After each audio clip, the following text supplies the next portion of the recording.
നിങ്ങൾ കേരളത്തിൽ വർഗീയതയ്ക്ക് വോട്ട് കൊടുക്കാൻ പോകുന്നവരാണോ? എങ്കിൽ ഇതൊന്ന് കേൾക്കൂ. എസ് കെ നായർ, തൃശ്ശൂർ സ്വദേശിയാണ്. ഓക്കെ, ഇപ്പോൾ നമ്മുടെ തെരഞ്ഞെടുപ്പിൻ്റെ തീയതി ഇന്നലെ പ്രഖ്യാപിച്ചു കഴിഞ്ഞു. കേരളത്തിൽ 2ാം ഘട്ടം തെരഞ്ഞെടുപ്പ് എന്ന് പറഞ്ഞ് ഏപ്രിൽ 26 ഇപ്പോൾ തൃശ്ശൂരിലെ തെരഞ്ഞെടുപ്പ് വിശേഷത്തെ പറ്റി ഒന്ന് ചുരുക്കി പറയാമോ? തീർച്ചയായും.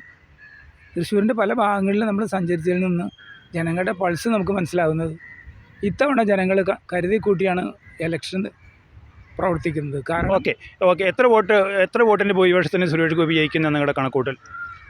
അങ്ങനെ കൃത്യം പറയാൻ പറ്റില്ലെങ്കിലും അദ്ദേഹം പൂർണ്ണമായിട്ട് വിജയിച്ചിരിക്കും.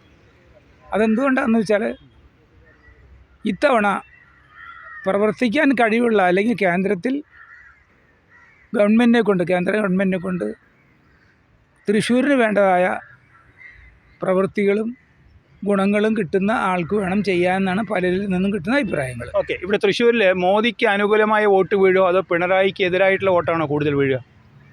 പിണറായിക്ക് എതിരായുള്ള വോട്ടായിരിക്കും. ധാരാളം പേർക്ക് കാര്യങ്ങളെല്ലാം മനസ്സിലായി കഴിഞ്ഞു. ഓരോ ദിവസത്തെ പത്രവാർത്തകളും TV മാധ്യമങ്ങളിലോട് കൂടിയുള്ള വാർത്തകൾ. ഓക്കെ, ഈ പെൻഷൻ കിട്ടാത്ത ലക്ഷക്കണക്കിന് ആൾക്കാരുണ്ട്. ഇപ്പോൾ ഇന്നലെ മറ്റോ ഒരു ഓർഡർ അവർ ഇറക്കിയെന്നാണ് പറഞ്ഞത്. അത് എങ്ങനെ ബാധിക്കും? അത് വാക്കാൽ പറച്ചിൽ മാത്രമേ ഉള്ളൂ, അത് പ്രാവർത്തികമാകില്ല എന്നാണ് ഉറപ്പാണ് എനിക്കുള്ളത്. പിന്നെ ഈ എല്ലാ കാര്യത്തിനും കേന്ദ്രത്തെ കുറ്റം പറയുന്നു. പെൻഷൻ കൊടുത്തില്ലെങ്കിൽ കേന്ദ്രം, ശമ്പളം കൊടുത്തില്ലെങ്കിൽ കേന്ദ്രം. അതിനെപ്പറ്റി എന്താ നിങ്ങളുടെ അഭിപ്രായം? പാവപ്പെട്ട ധാരാളം പേർക്ക് ഇതിനെക്കുറിച്ച് ഒന്നും തന്നെ അറിയില്ല. അവർ ഈ പറയണത് വിശ്വസിച്ചിരിക്കുകയാണ്. അതുകൊണ്ടാണ് ഇവർ ഇന്നും നിലനിൽക്കുന്നത്. അല്ലെങ്കിൽ CPMൻ്റെ ഈ വോട്ട് ഷെയറൊന്നും ഇപ്പോഴും ഉണ്ടാവില്ല. ഓക്കെ, ഇപ്പോൾ ഞാൻ നോക്കുമ്പോൾ LDFൻ്റെ നേതാക്കന്മാരുടെ മക്കളൊക്കെ, അല്ലെങ്കിൽ മന്ത്രിമാരുടെ MLA മാരുടെ ഭാര്യമാരൊക്കെ നല്ല ഉന്നതങ്ങളിൽ ജോലി നേടിയിട്ടുണ്ട്. ഈ സാധാരണക്കാർ എന്നും പോസ്റ്റ് ഒട്ടിച്ചിട്ടും ഇതൊക്കെ നടക്കുക.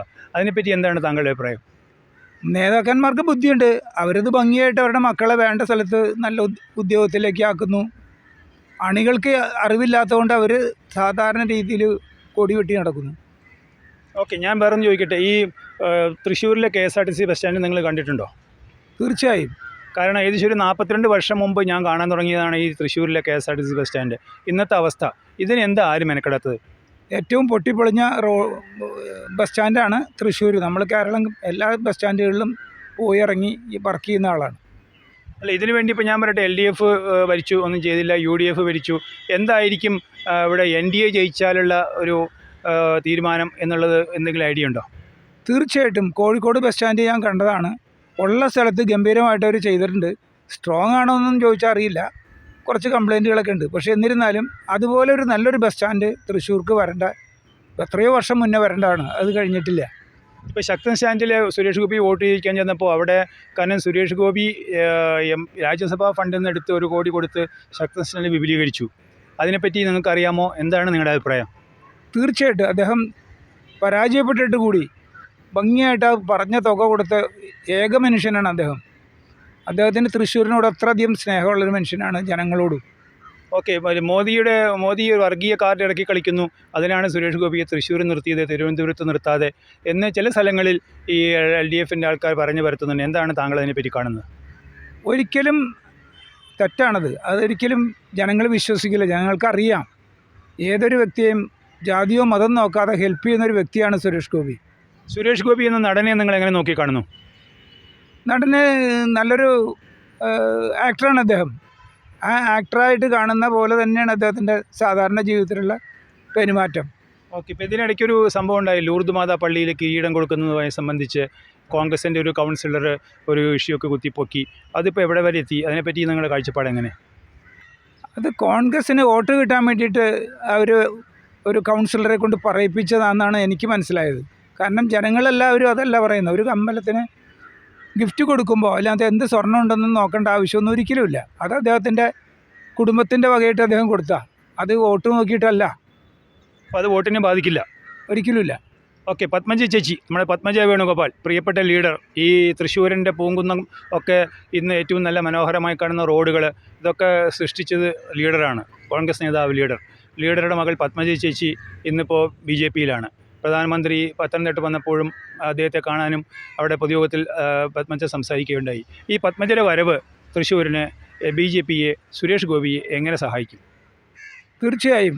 ഇവർ പഴയകാല കോൺഗ്രസ്സുകാർക്ക് ഭക്ഷണം വിളമ്പി കൊടുത്ത ആളാണെന്നുള്ളത് എനിക്കറിയാം. ഇവിടെ പറഞ്ഞ ധാരാളം പേരിൽ നിന്നറിയാം.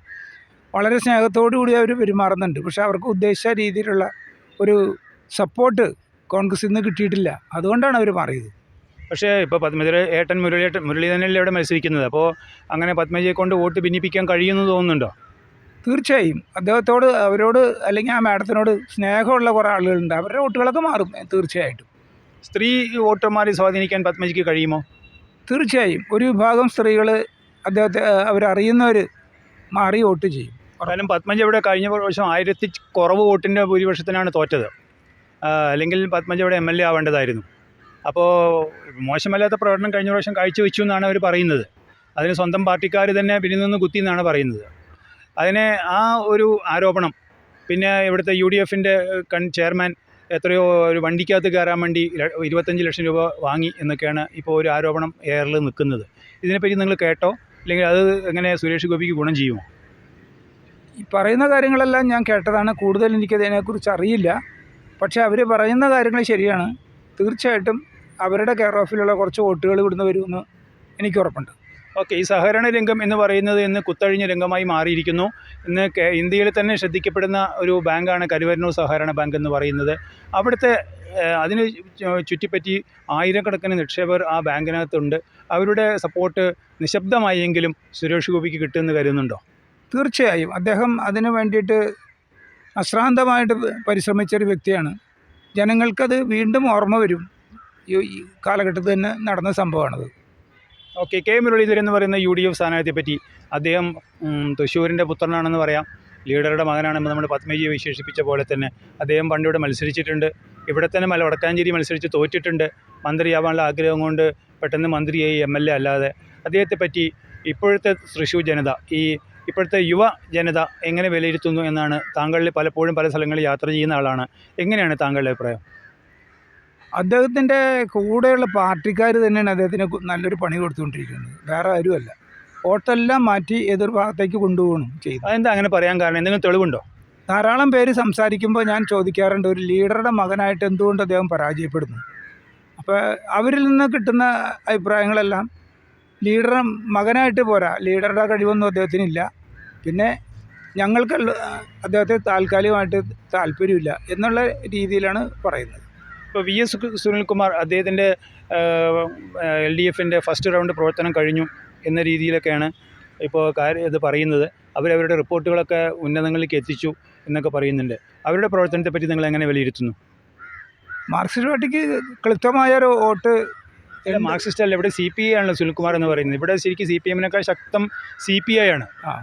തീർച്ചയായും അദ്ദേഹത്തിന് നല്ലൊരു വോട്ട് ഷെയർ ഉണ്ടെന്ന് എനിക്കറിയാം.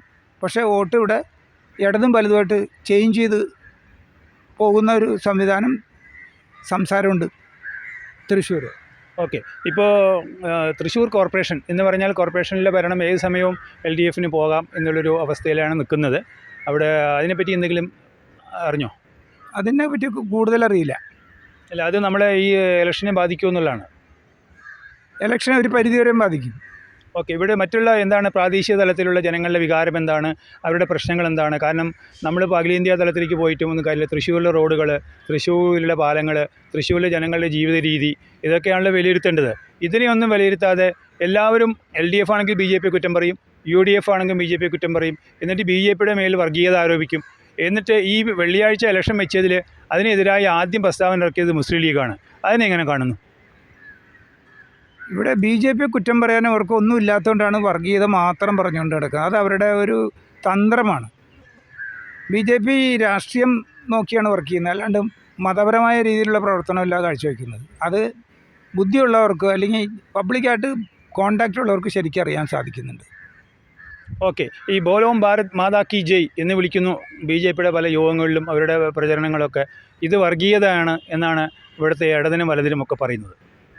ഒരിക്കലും അല്ല. അത് ഭാരതം എൻ്റെ അമ്മയാണെന്ന ഉള്ള ചിന്തയിൽ നിന്നാണ് ആ വാക്കുകളെല്ലാം വരുന്നത്. അത് ഏതൊരു വ്യക്തിക്കും ചിന്തിച്ചാൽ മനസ്സിലാകുന്ന കാര്യങ്ങളാണ്. അപ്പോൾ ഈ ഹിന്ദി ശരിക്കും അറിയാഞ്ഞിട്ടായിരിക്കും അവരിങ്ങനെ പറയുന്നത്? തീർച്ചയായിട്ടും ഹിന്ദി അറിയില്ല, പലർക്കും അറിയില്ല. അതുകൊണ്ടാണ്. കാരണം കഴിഞ്ഞ തെരഞ്ഞെടുപ്പിൽ 15 ലക്ഷം ഓരോരുത്തരുടെ അക്കൗണ്ടിലേക്കും വരുമെന്ന് മോദി പറഞ്ഞു എന്നാണ് ഇപ്പോഴും അവർ പറയുന്നത്. തെറ്റിദ്ധാരണ പറഞ്ഞ് പരത്തുന്നതാണ്. എന്താണ് അതിൻ്റെ സത്യം എന്താണെന്നാണ് നിങ്ങൾ കാണുന്നത്?